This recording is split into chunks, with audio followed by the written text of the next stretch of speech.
ઘણા બધા મૂર્ખ લોકો પોતાના પ્રેમને રાધા રાણી અને ભગવાન શ્રી કૃષ્ણના પ્રેમ સાથે સરખાવે છે. તમે જાણો છો એમને ક્યારે કૃષ્ણને સમજ્યા છે, ક્યારે રાધા રાણીને સમજ્યા છે?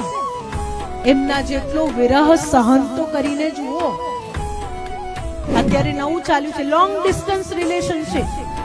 ફોન હોવા છતાં પણ તમે એકબીજાથી દૂર રહીને એકબીજા પ્રત્યે લોયલ નથી રહી શકતા, તો તમે તમારા પ્રેમને એ રાધા અને કૃષ્ણ સાથે કેવી રીતે સરખાવી શકો કે જેમણે 100 વર્ષ સુધી એકબીજાને જોયા નહીં, વાત પણ નથી કરી, અને તે છતાં એમના પ્રેમમાં આટલું પણ પરિવર્તન નથી.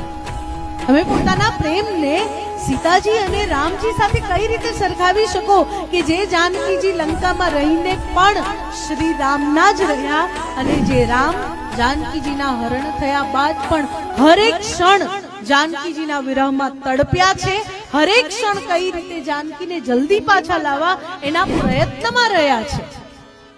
રામ સાથે કઈ રીતે પોતાની જાતને સરખાવી શકો?